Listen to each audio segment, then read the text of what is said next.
Happy Friday, everyone. Good to see you all back here again. This is Great Decisions. It's not Art History 101, just in case you were looking for that. I'm sure many of you know me. I'm Tim DeRoche. I'm the Director of Programs for WorldOregon, as we are now called. That doesn't mean that we are not a World Affairs Council of Oregon. It's just fewer syllables, and you can save some breath while you're saying it. We do have a new website as well. It's very full of vibrancy and brightness, and it is easy to navigate. So if you want to find out what's happening, worldoregon.org. Couple things coming up. One thing on the lighter side, our young professionals do an event every month called CULT, which stands for See You Last Tuesday. And this Tuesday coming up, they're going to be sampling Hem 23, which is Vietnamese street food. So if you want to do something that's a little on the lighter side and the tastier side, it's a great event. On the darker side of things, the following day in our space, the Hatfield Room, the other thing to know about us now is we have a new address. We are still in the same space, but one enters off of Broadway. And there's something kind of sexy about being able to say that your office is on Broadway. So it's 1207 Southwest Broadway. It is still the Hatfield Room, which is connected with OHS, although the buildings are sort of separate now, although we still like them and they still like us. What we do is we make sure that the door is open when we have an event, and I will make it easy for you. I promise. Yes.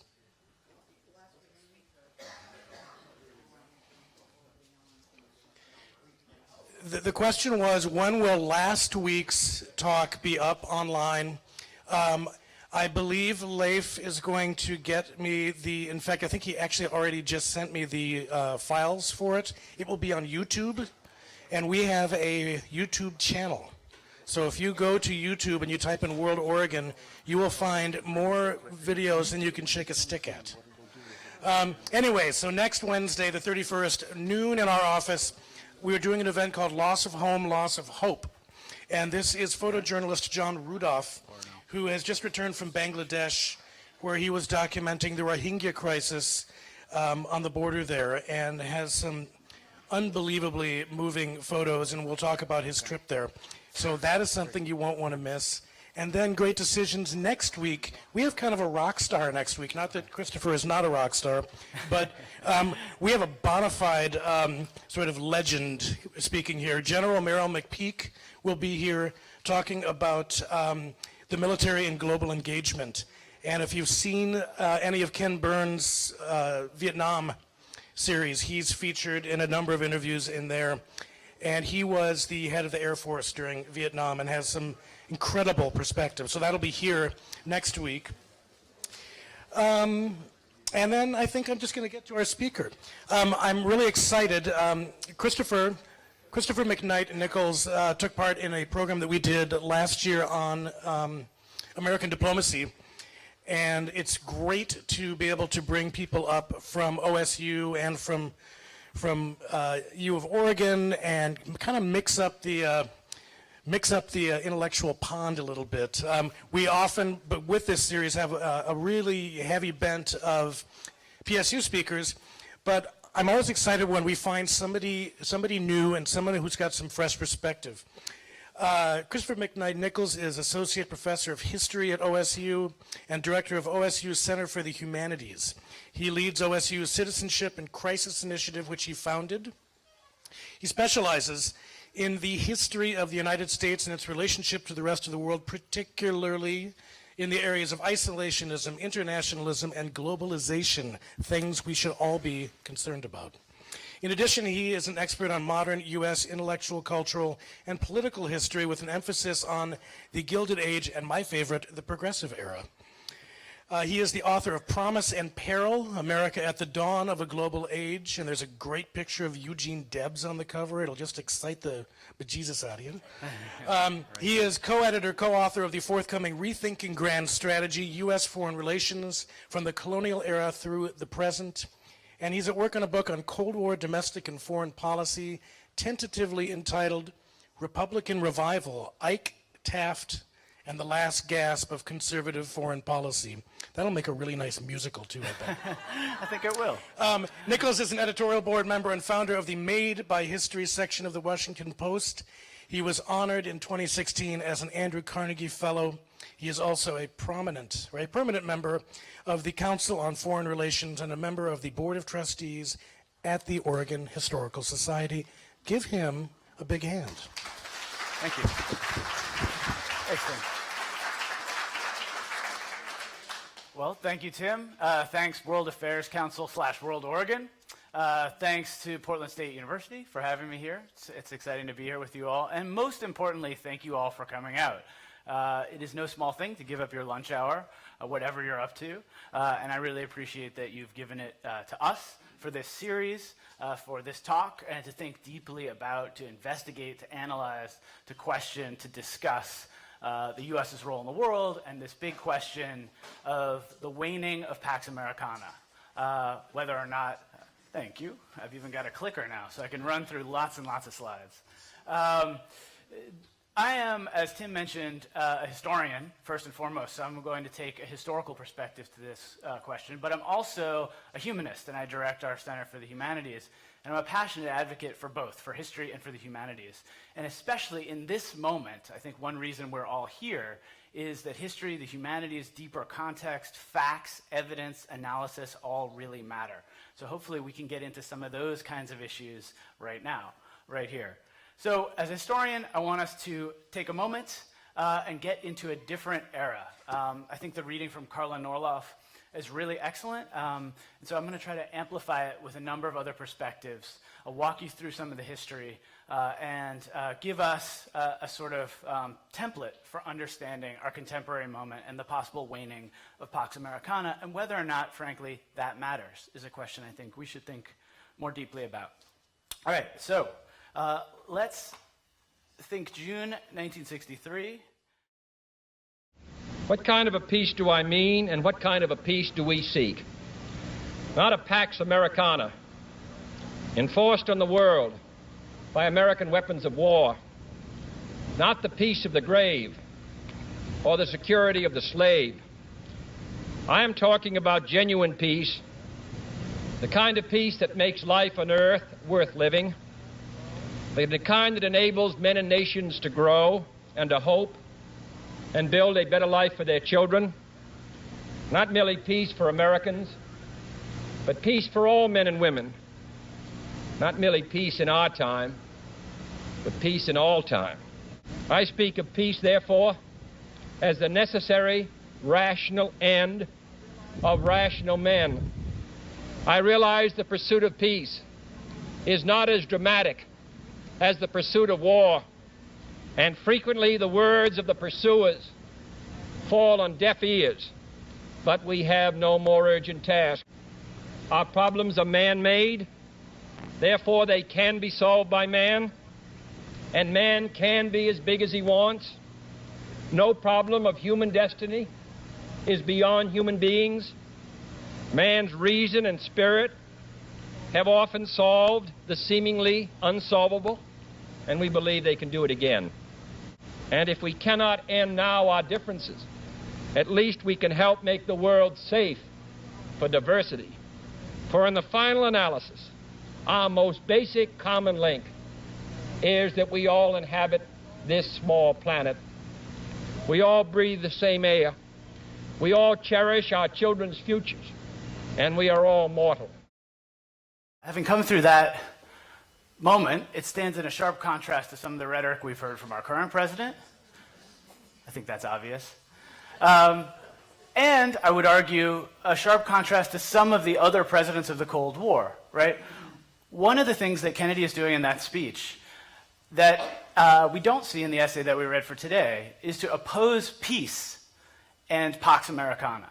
He's saying they are not the same thing, and that in fact the peace that the world wants, that he hopes the US can help lead, is not one that fits with a Pax Americana kind of sensibility.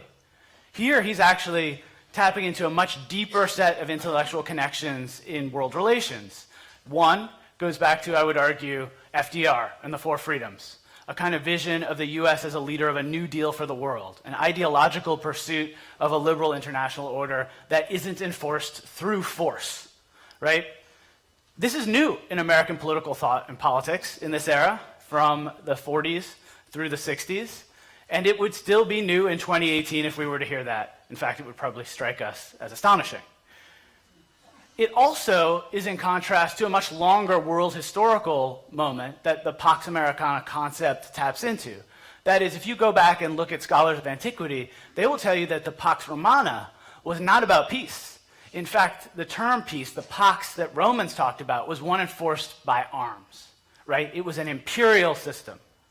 So when people say that they lament the waning of a Pax Americana, what sensibility do they mean it in?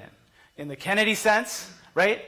He doesn't even subscribe to that. In a Roman sense or a British sense, we'll talk a little bit about what the British Pax meant, or some other one, right? So we need to be careful with our terms. We need to think about what peace really signals and think more deeply about, and this is what I think this gets at most importantly, the significance of ideas. Here we see this political rhetoric. Presidents matter in part, and maybe in large part, based on the political rhetoric that they put forward. And this vision of a peaceful US role in the world that isn't enforced through force, coming on the heels of the Cuban Missile Crisis, coming on the heels of some major transformations in the Cold War, is really a significant moment, a watershed, if you will. All right, so as we're here today, rethinking America's role in the world, we should think too about ideas about isolationism and international engagement. We should think about long-standing principles in American foreign policy, and I want us to go back pretty far to push us to think more deeply about our contemporary moment through the lens of historical context. So here we have Uncle Sam sitting in his sandbox, sandcastle, right? And I like this image in part. It accompanied a few pieces that I've written because of how tenuous any such sandcastle is. Every American thinker in the isolationist tradition that I've studied recognized that the US had to play a part in the world. Not a single one, not a single thinking one. I often defy audiences to object to this assertion. Not a single one actually wanted the US to be walled and bounded off from the rest of the world. None of them. Republican Senator William Borah from Idaho, for instance, the arch-isolationist in US foreign policy, Robert Taft from Ohio, none of them wanted the US to be disconnected from the world. So if we take that as a given, if you'll go with me with that assertion, then we're always looking at these kinds of sandboxes, sandcastles, that sort of thing. Where do we draw the limits? We look at our current moment, we see lots of limits apparently being drawn, right? We see railing against the Iran nuclear deal. We see the US pulling out of the TPP, castigating the UN and NATO, and hearkening to this kind of vision of America first. And a little plug, I'll be at the U of O February 6th talking about America first and that history. So if you all want to go down there at the Moore Center, we're doing a whole series on democracy under stress. So we tap into this deep, long-standing set of primordial American concepts about the limits of US power, about the proper role of the US in the world. And I want to push us to think a little bit about this moment, and then I'll take us back into the history. So we started in '63. Now we're back to the present moment for a moment. Nearly half of those polled say the US plays a less powerful global leadership role than it did 10 years ago. Maybe many of us in this room would agree with that from this Pew Research Center poll. And just a few years before that, when we were at 53% of those polled, they made lots of headlines that Americans wanted retrenchment, in fact, it looked like. All of this stems, the very recent pattern stems from the Iraq War and Afghanistan. Very clearly, there's a causal relationship between polling about the US having a less powerful global role, and also a concomitant rise in world eyes, looking at the US, not so much in that Kennedy-esque vision of the US as a transformer, positive force in the world. Think about the Peace Corps. Think about other kinds of ways that the US could engage with the world peacefully for change. The world looks, many who are polled, say by Pew in this case, look to the US not as a positive force, but as a major threat. So if that's the world we live in today, what does that say about Pax Americana? Let's bracket that, and we'll come back. One other piece. You think about primordial American concepts. You think about what's going on in the world today, and what did early American thinkers think about the U.S.'s role in the world? Perhaps the most significant thing that many, not all, founding fathers agreed on was that the U.S. should not have a large standing army, that the U.S. should not have bases abroad, that the U.S. should not rule alien peoples against their will. Why? Because those were all characteristics of monarchies and aristocracies. That's exactly what they would have said. If we had Thomas Jefferson in the room, he would have said it more eloquently, but he would have agreed. You look around the world today, the U.S. has roughly 800 bases. Some are secret. You look at where they are, how many have proliferated. It's a great line by Robert Kagan. The U.S. is now, like Gulliver, an entangled giant. It's wrapped up in the world through its bases, through its foreign positioning, through its military posture, through its strategy. Maybe next week's speaker will talk about this. You can't pull back fully. It's impossible. The U.S. is engaged. That's why since 2001, Americans have been talking a lot about empire and about the ways in which overreach and overstretch then yank down a nation's capacity to do everything else it needs to do. Say healthcare, say infrastructure. Pick your example. All right, so we'll keep this in mind too. Global military posture, we'll keep in mind attitudes about the U.S.'s role in the world, and we'll think too about economics. All right, first we should define terms. Sorry to put this huge slide up here. I'll try to run through it. It's probably better for those who will be watching later. It's important to define our terms a little bit. And one thing I thought the essay did pretty well, but which is worth noting, is that what Pax Americana stands for, what are some of the key characteristics, and why actually do scholars not tend to use this term? We tend not to like it because it's so imprecise. What is the American peace? Is it modeled on the Roman? Is it modeled on the British? And what's the it there, right? Some of the key concepts here, some of the ways in which we think about it if we use it, is to mean keeping relative peace in the Western Hemisphere. This is something the US has been engaged in since the late 19th century as it rose to world power. And then later, being an arbiter of peace in the world system. Since roughly 1945, others would date it to 1954, so the end of World War II, end of the Korean War, and a new posture. Those would be your temporal points to consider the so-called long peace, as John Lewis Gaddis called it. Of course, it was not a long peace as experienced by those on the receiving end of American Marines or others in the hemisphere, or the CIA in coups in Iran or Guatemala, etc. We could recount that history as well. But that said, it is an era of relative peace. The benchmark of the catastrophic 50 to 80 million people killed in World War II makes everything after pale in comparison. So it depends on where you want to start your comparison to say, how peaceful is this? By some measures, a number of organizations say roughly 2 million combatants killed per decade since then. And it's a comparable number of civilians. Apparently, if you just take this in the aggregate numbers, that's relative peace. Now, it probably doesn't seem that way to others, but if you think about the wars of the 20th century, the First World War and the Second World War, the Second World War killed on the order of 2.6% of the global population. So if you're thinking about trying to benchmark these numbers, what is peace, what is war, what is security, in 2008 and 2010, there were no major powers, no nation states at war with each other. In human history, that is awfully rare. So in that sense, we're looking at a long peace. And it's worth sort of trying to decipher these distinctions over time. Another key element here that's worth thinking about are the distinctions between the ways in which scholars really tend to talk about this, hegemony and formal versus informal empire. And here's where the American case gets sticky. And it may be why the US-American Pax Americana will, in fact, endure quite a while. The Argentine cultural critic, Manuel Ugarte, wrote in 1923 a really brilliant essay, I highly recommend it, Ugarte, called The New Rome.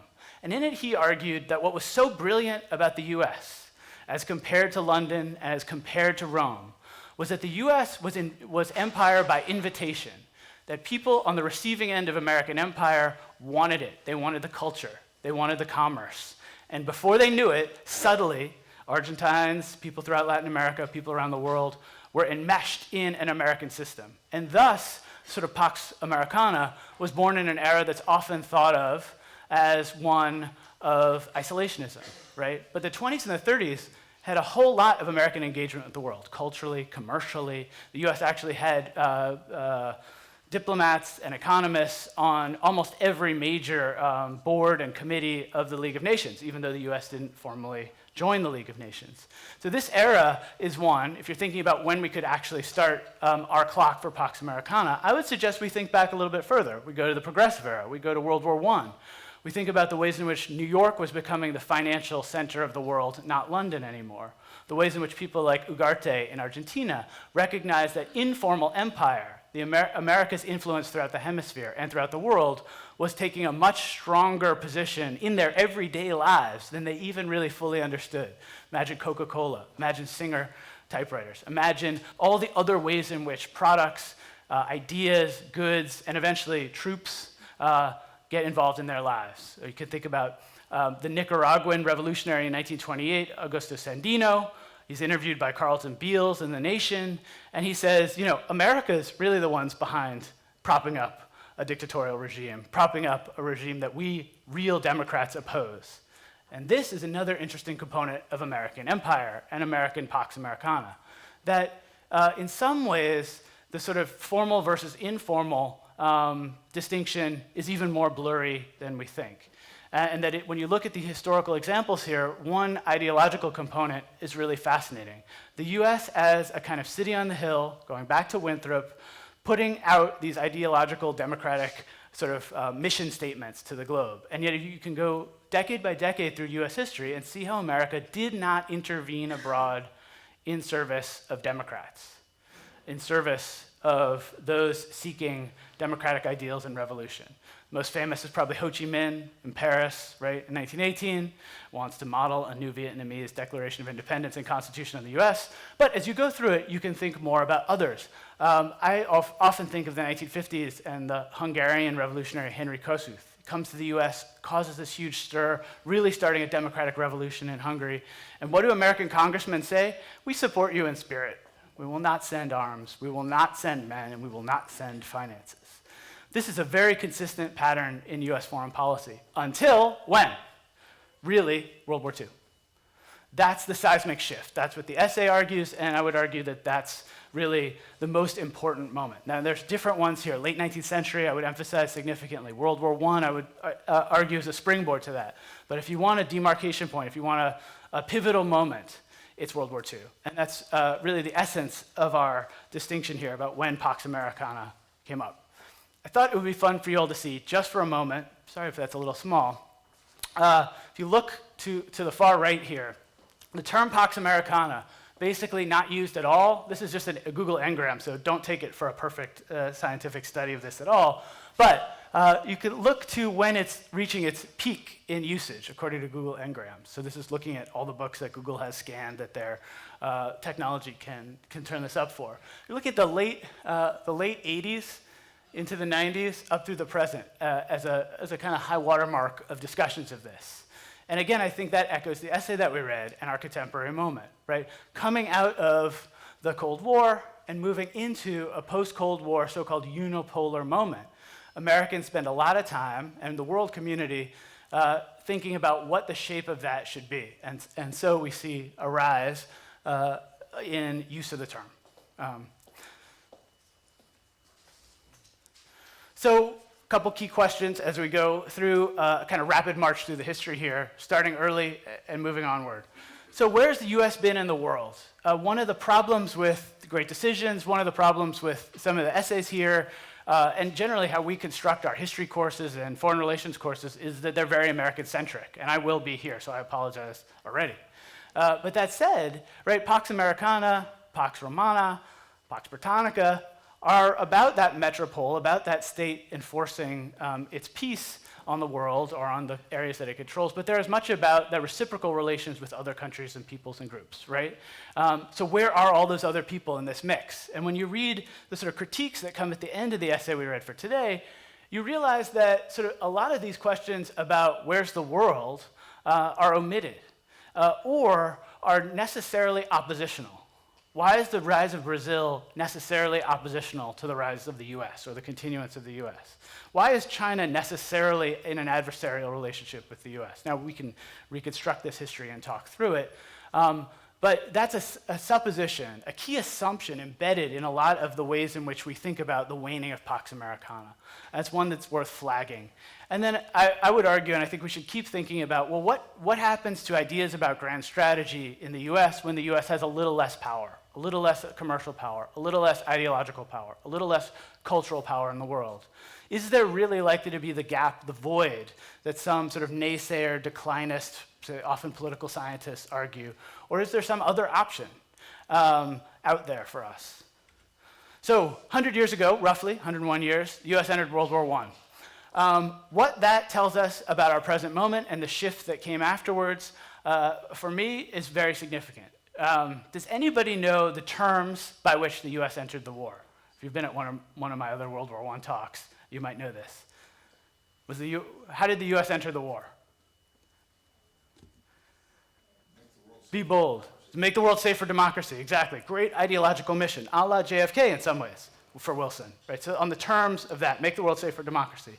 And formally, how did the US enter? Here we're looking at Childe Hassam's famous May 1917 Allies Day. How did the US enter? On what terms? It's a trick question. The US did not enter as an ally of any country. The US did not fight the war as an ally of any country, and it did not conduct an allied peace, even though Wilson tried to organize the Paris Peace Conference to American standards and demands. The US entered as an associate power. That meant that American troops would not fight under the flags of any foreign countries, and it helps explain why the US took so long to mobilize and get to the front, in part. And it taps into these long-standing ideas about the US's appropriate role in the world, antithetical to the kind of Pax Americana vision that some in the essay that we read, and some who wanted sort of more robust interventions abroad, large base structures, large defense expenditures, would argue is essential to keeping the peace in the world. So the US, though it did fight the First World War on these terms, on its own terms, comes out of it not joining the world community in the way that we tend to think of the structures coming out of World War II shapes the liberal international order that we live in today, right? So the US doesn't famously join the League of Nations. The US helps conduct the Washington Naval Conferences of 1920 and 21. Those reduce arms and naval capacities for lots of major powers. So the US is part of pulling back from a global arms race in this era, but is not as engaged in the formal ways that we associate with the Pax Americana later. All right, that's what we associate with the Cold War era, right? This is an essay, The Challenge of the New Isolationism by Adlai Stevenson, 1949, when US leaders had really accepted, by and large, here we've got the eagle, not the ostrich, is our national emblem. And Stevenson's very worried about leaders like Robert Taft, the last of the sort of old conservative Republican isolationists from the 30s, and saying, hey, they were retrograde. They didn't want the US to fight the good war. They didn't want the US to rearm Western Europe. They weren't for the Marshall Plan. These were figures who were holding out against the rise of what became the liberal international order that we know well. And for Stevenson, that's hopelessly naive, that US leadership would be costly. But his argument in this essay and in his multiple candidacies for president was that the costs would be more than compensated for by the benefits, that a stable world order would help the US economy, would help minimize real large major power wars, would ultimately, a la George Kennan and others, stop the Cold War from becoming a hot war, right? So this is what we think of when we think of Pax Americana in the sort of quick ideological symbolic sense. A Pax Americana of the eagle soaring above, not that 19th century ostrich burying its head in the sand. I can never look at this without adding one caveat. The ostrich, of course, doesn't bury its head in the sand. That would be a terrible defense. What the ostrich actually does is get really low to the ground and have a tight defensive posture on the ground. That's a very effective strategy for warding off predators. It fits nicely with the 19th century kind of vision of US foreign policy, one where weakness, not strength, was a dominant way of understanding the U.S.'s role in the world, and one where protecting the hemisphere, staying within at least the Western Hemisphere, if not the continental borders, was the goal. The eagle, of course, can soar above, right? It actually fits really nicely with thinking about the post-World War II order, right? Bretton Woods, World Trade Organization, International Monetary Fund, the UN, right? The structure, NATO, collective security, the structures of international governance that became the superstructure of Pax Americana. All right, so let's go back to the history. I've been teasing this repeatedly, so I got to get there. What are our foundational ideals in American democracy? A couple of my books and articles, I argue there's 3 policy pillars. It's a pretty easy way to think about it. Nice alliterative turn, policy pillars. We go Washington in 1796, his famous farewell address, read every year just about in Congress up through the middle of the Cold War. This was the guiding foreign policy understanding for the US. It's broad, but distinct. 'Tis our true policy to steer clear of permanent alliances with any portion of the foreign world. Good old Washington. All right, Jefferson comes in 1801 in his first inaugural, and he has to allay the fears of the Federalists, people like Washington and Adams, who had established this as a foreign policy. And the fear is Jefferson will be pro-France, that he may be starting all kinds of new collective security agreements. So his 1801 inaugural is a very important foreign policy stamp. And here's the essence of it is peace, commerce, and honest friendship with all nations, entangling alliances with none. And what I argue this adds up to in the early republic is what we might call commerce-first unilateralism. That is, in fact, something we're hearing to some extent from our current president, though I'm loath to compare him directly to Washington or Jefferson. The underlying logic is that, a commerce-first unilateralism. And this made a lot of sense in that era, an era of weakness, an era of trying to avoid foreign powers. We often forget, throughout most of US history, foreign powers, European powers, were all over our borders. We think of them as the border with Canada as one of the most secure and demilitarized in the world now. Well, that used to be the border with Britain, and Americans worried a lot about it. They also naively often thought Canadians would just join them when they invaded, such as the War of 1812. And if you look to the south, you would see Spain, you would see other aggressive countries. If you look to the far north, you'd see Russia. Americans perceived threats from all sides in the 19th century. And this was a foreign policy set of principles that really made a lot of sense. Here's more text on that. We can come back to that if you want. All right, let's go into the 1820s. So a generation later, Washington's hope had been that the US would have enough power so that there would be, quote, none who would make us afraid in the world. Great quote. That did not mean that the US would have bases abroad or a large standing army. What it meant, what it tapped into, was this sentiment of John Quincy Adams, that America does not go abroad in search of monsters to destroy. This is one of the most famous quotes about US foreign policy. She's the well-wisher to freedom and independence of all. She's the champion and vindicator only of her own.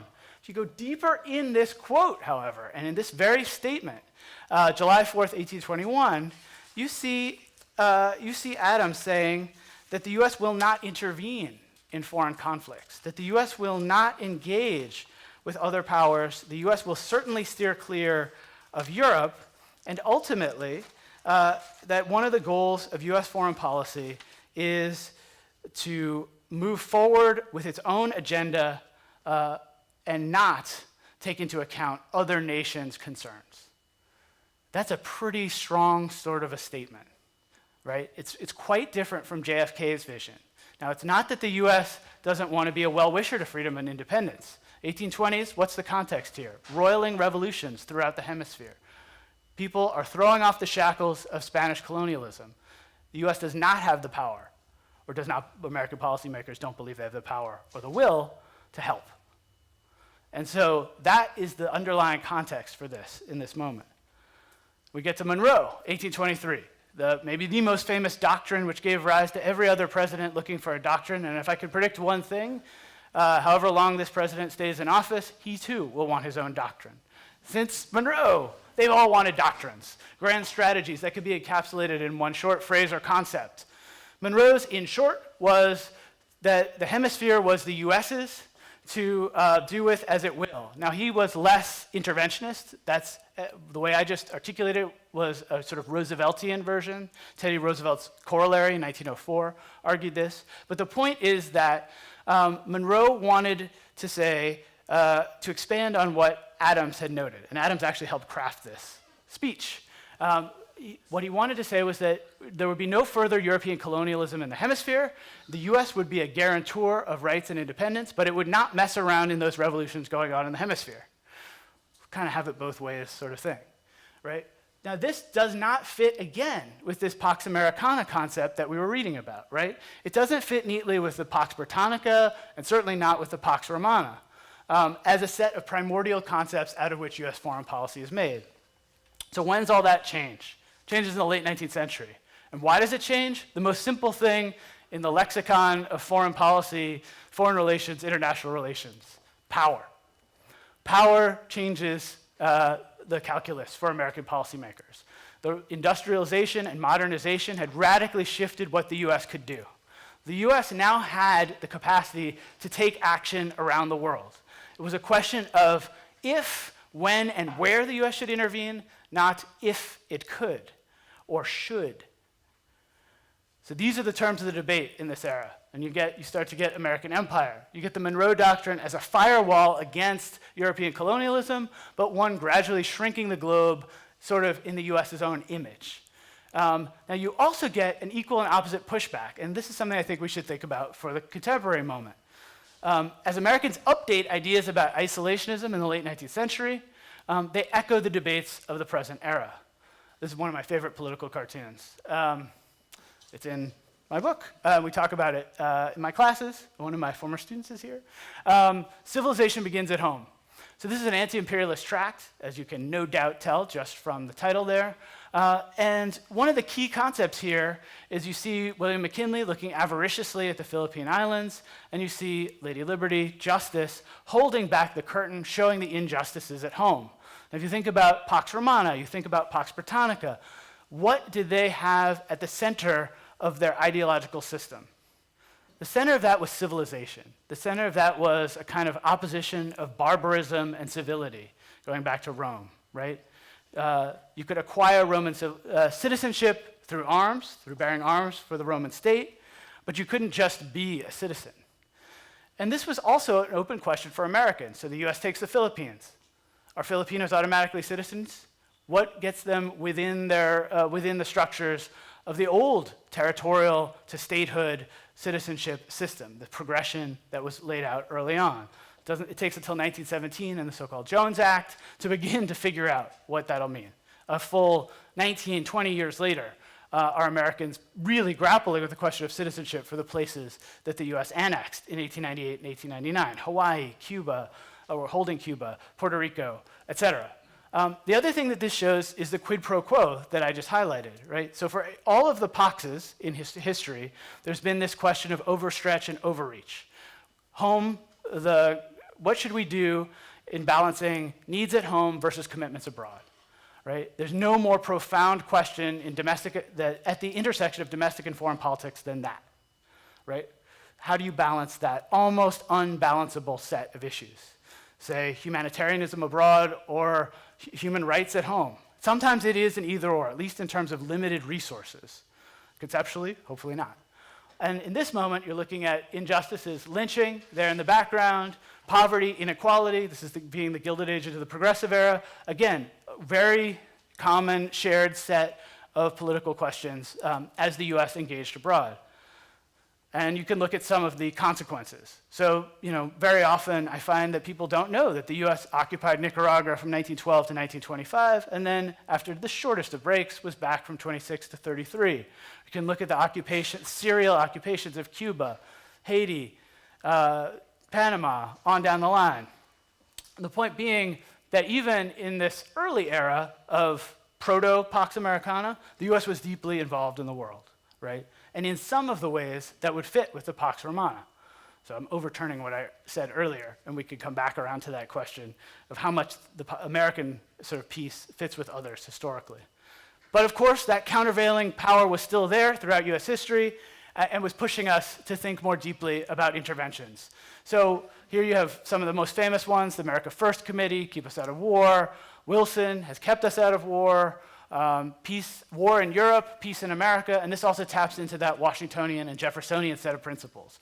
The biggest one was a kind of old world, new world divide. We no longer hear virtually anything about that.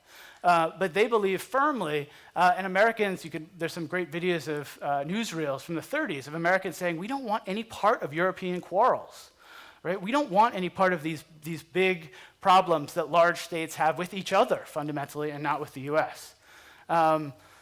And you could go down through thinking about the ways in which women and the home front and the domestication of war also fit in terms of mobilization.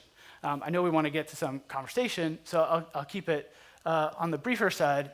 The symbolism of the Pax Americana, the symbolism of the wartime state is fascinating. So this guy, James Montgomery Flagg, invents Uncle Sam in World War I, and you slowly see a more militant, militaristic, heroic, and violent Uncle Sam just in the context of the two world wars, right? So Uncle Sam, not that Washingtonian or Jeffersonian friend, even to some extent in the Spanish-American War context. If you look at the political cartoons of that era, you see Uncle Sam is helping the poor Cubans, poor Filipinos, and others. Now, this is very paternalistic and deeply racist, but it's a very different kind of image from this Uncle Sam, right? Making demands of the American population to go abroad, to fight foreign wars, right? Even if it's in the nation's best interest, it's a different sort of symbolism of the nation state and its role in the world.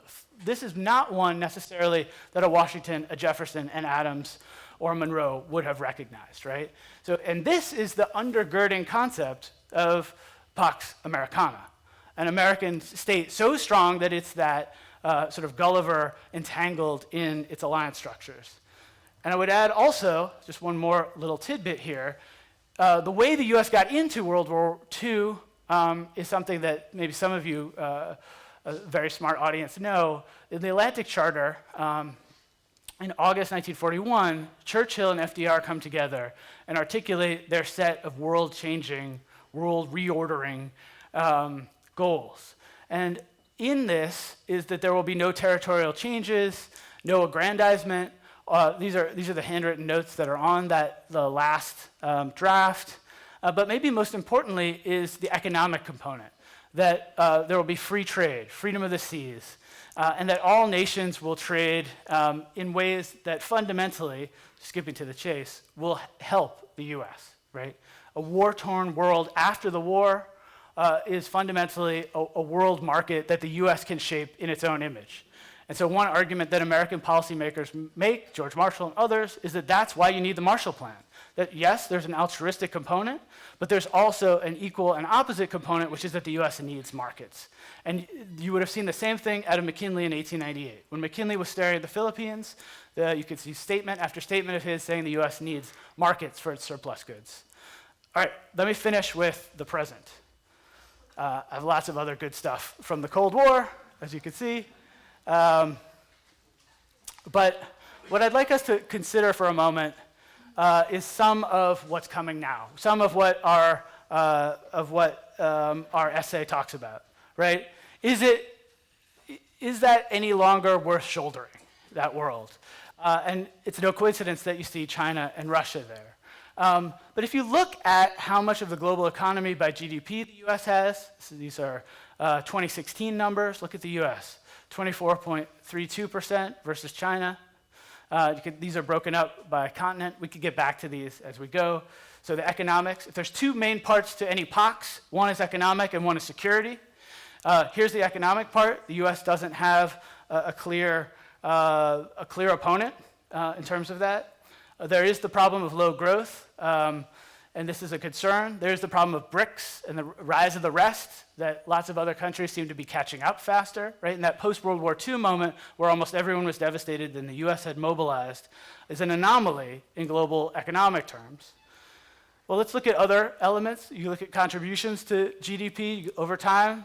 The US is that low piece there in green, China's that orange, the other BRICS, Brazil, Russia, India, China, but China taken out. Other emerging countries are there in gray. You can see the emerging countries.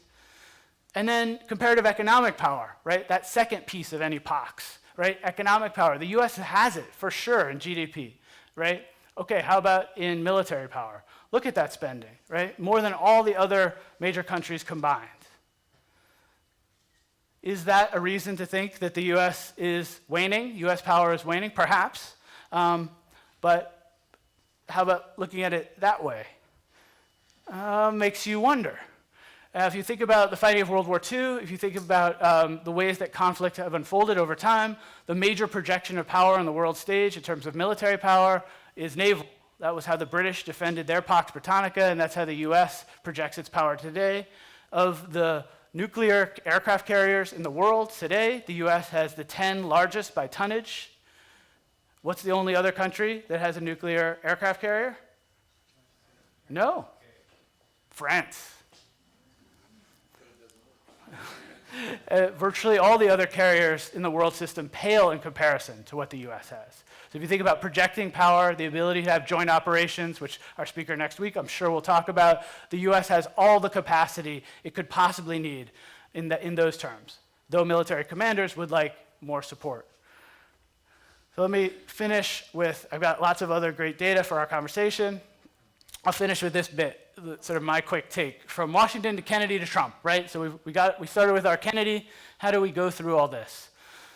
First, consider opposing the Pax, the real peace, and the Pax, the Imperium peace, with each other. What is the peace that the US seeks in the world? What is the peace that American policymakers have talked about since Washington? Is there a consistent line or isn't there? And I would argue there is not one, that there's a whole constellation of ideas and arguments that Americans can tap into, and that's the very essence of the contemporary debate. Is Pax Americana waning relative to other powers, relative to its strength after World War II? Yes, clearly. Is it waning so much that the US can't step in to take meaningful humanitarian interaction abroad, to stop genocides, perhaps to wage a major war if need be? No. The US has that capacity today. It's a question of choice, as it was in the 1890s, as it was in 1914 and 1917, as it was in 1941. So, what does that mean? Ultimately, it means the question of Pax Americana boils down to this. What is the meaning of America, and how is it instantiated in US foreign policy? Whether it's 1796 or 1823, 1898, 1914, 1917, 1941, or 2018. What is the meaning of America? How is it instantiated in foreign policy? What powers does the US have, and how should it exercise those powers? And I'll leave it at that. Thank you.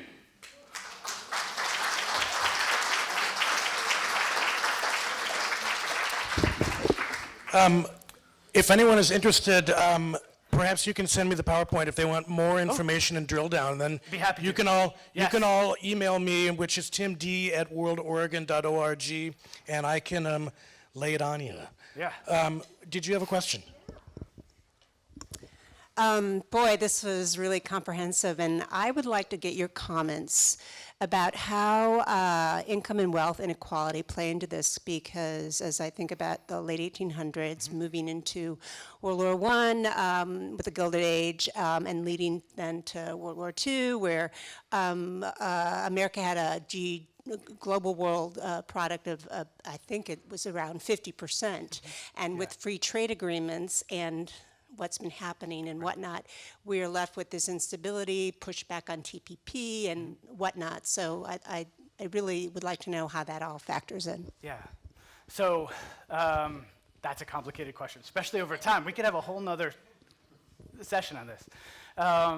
A few thoughts and reflections. So in the late 19th century, the cyclic downturns in the economy, most experts, most elites thought, on the left and on the right, were a product of overproduction. Now, they also argued that labor should be paid more and that there was inequality, but that this main problem in the American economy was that the US had this outsized capacity to produce and didn't have markets. So one of the reasons that a whole lot of Republicans and Democrats come together, even anti-imperialist ones, to expand abroad in that era, was the hope that by tapping into new markets, the US could in fact have a kind of rising tide float all boats at home.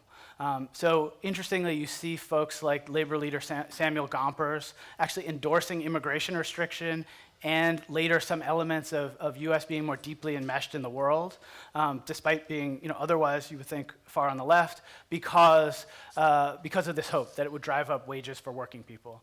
And you also saw domestic reformers arguing in the late 19th century and early 20th century that one of the main drivers of interventionist foreign policy was special interests. And then from that era onward, we see that same criticism just build and morph in different directions. So the signature argument against US involvement in World War I is that special interests drove the US into the war, particularly financial interests. By 1917, when the US entered the war, there was a roughly 800 to 1 bet by JP Morgan on the Allied war effort.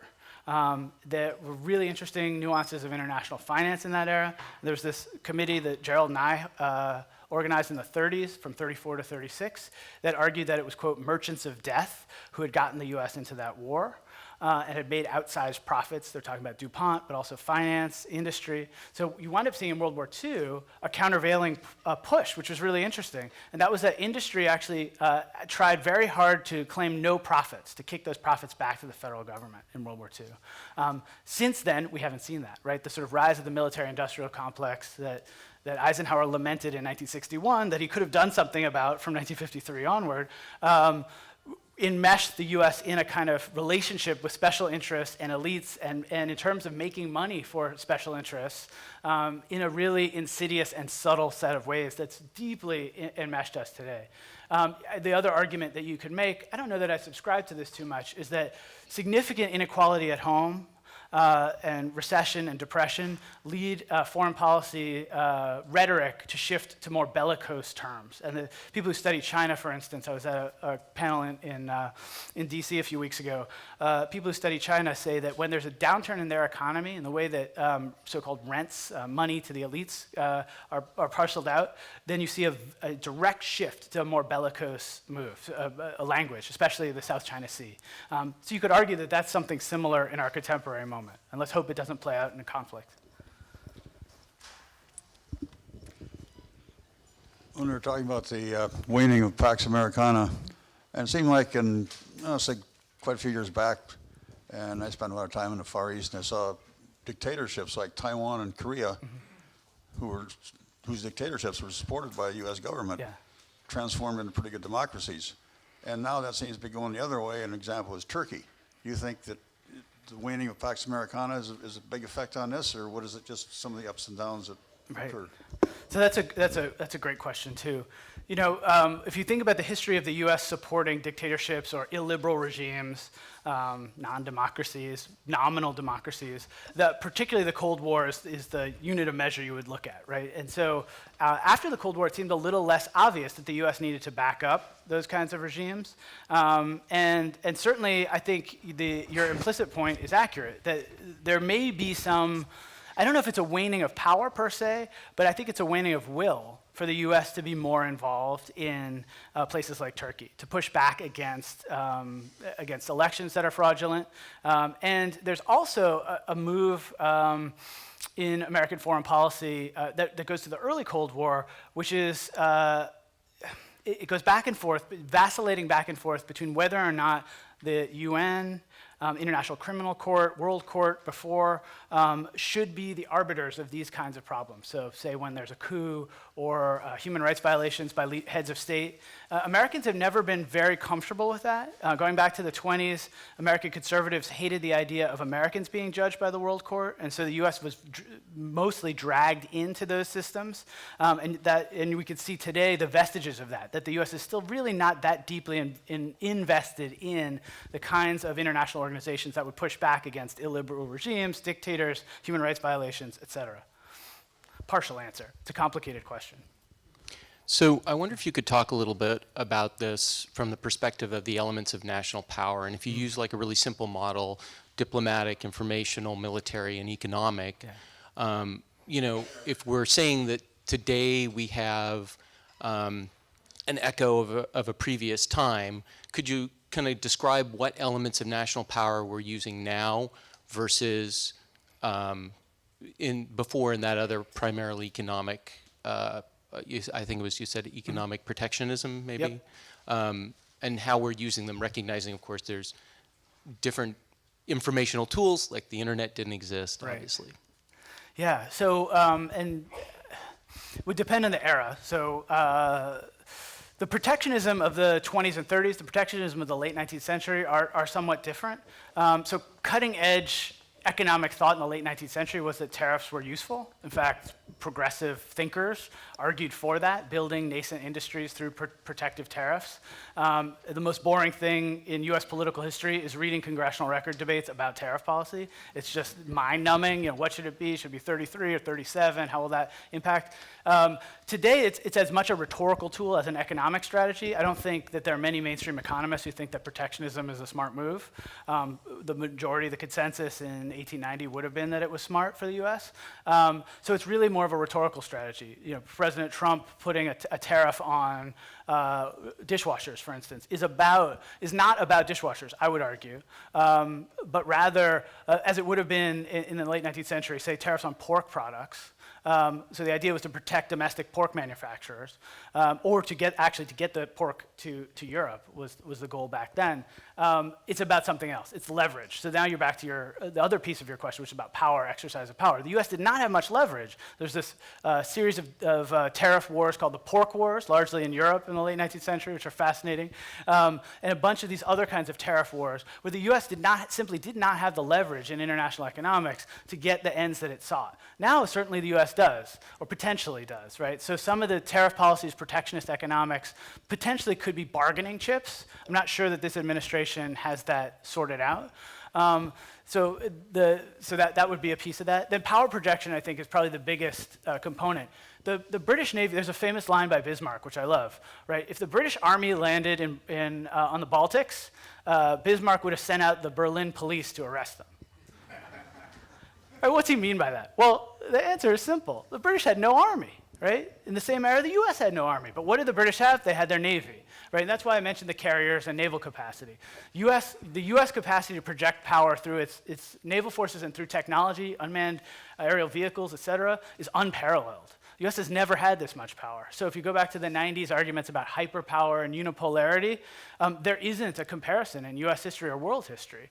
Even the British, they often signaled their capacity to manipulate, to use leverage when they had, when they had their fleets off China, when they're engaged in the Opium Wars. They're really trying to negotiate. The US has the power to kill an individual person in a border region of Pakistan. It's a power projection capacity that no empire, that no state has ever had.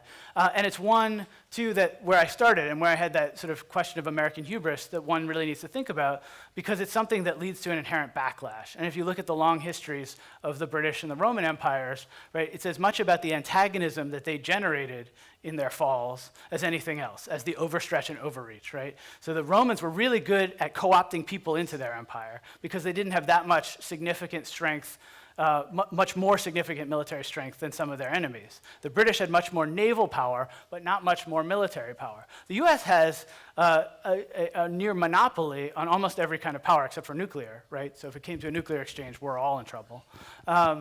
And that is fundamentally different. And so the question is, what are the reactions to the US's use of those power, right? And that's why I ended with that question, the meaning of America. How does the US use its power so that it doesn't have the widespread anti-Americanism that was generated, say, after 2003? I'm not sure I'm going to be able to express this idea very well, but if you take a long view of history here, what you see is that Pax Americana is largely a male game.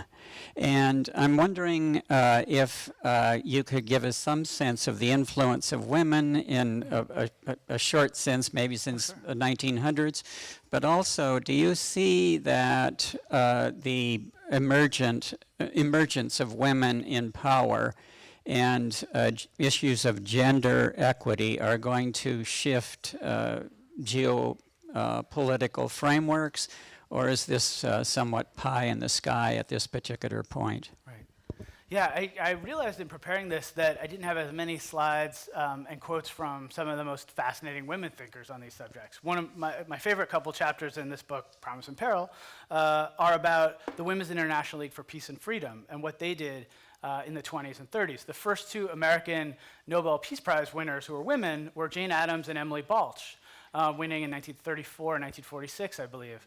And one of the things that they helped articulate, which is a key part of Pax Americana in its broadest definition, were world organizations designed to generate peace. They tried to push for a women-led, multinational set of peace organizations and groups to shift tensions towards arbitration and to have enough people from around the world, women, people of color, in those bodies that there wasn't a monopoly of power coming from major states or just from the West.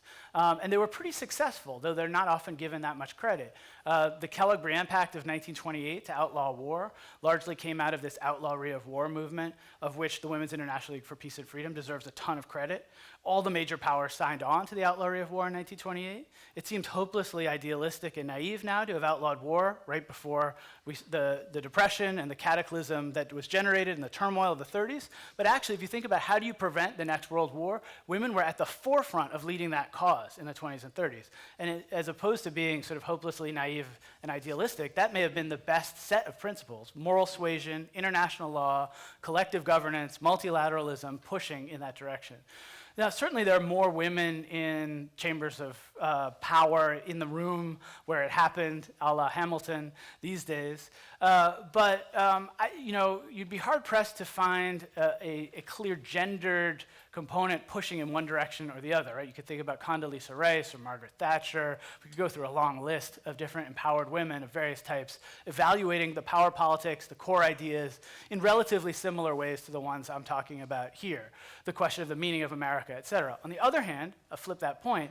Hillary Clinton, Beijing, was 1995, pushed for a really remarkable set of multinational agreement related to empowering women around the world, women's rights, women's reproductive rights, a really important push that the West hasn't paid as much attention to as it might, but you see often repeated in the developing world and in Asia, that this kind of argument for women, for women's rights. And I think it did take a champion, a strong woman who could give it a platform, or help give it a bigger platform.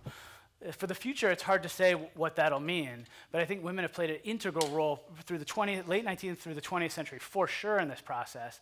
And rhetorically, women have played a huge role, as I was trying to hint, in terms of the domestic politics here, too. How do you balance needs at home versus needs abroad? What's civilization at home versus civilization abroad? And if you think about Rome and Britain, they also configured their foreign policy around their domestic state. In some ways, the US used to do that more than it does now. Say the Cold War, the nuclear family, that sort of thing. And you could argue that some of the current immigration policies that are being hotly contested are also about that. What's the meaning of America? Who are the real Americans? This debate goes way back too. Immigration restriction, nativism, right? Reproductive rights, and along that line. We are out of time. Oh no.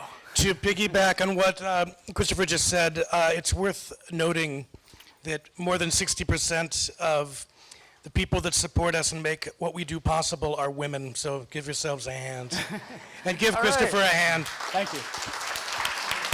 Hey, thanks.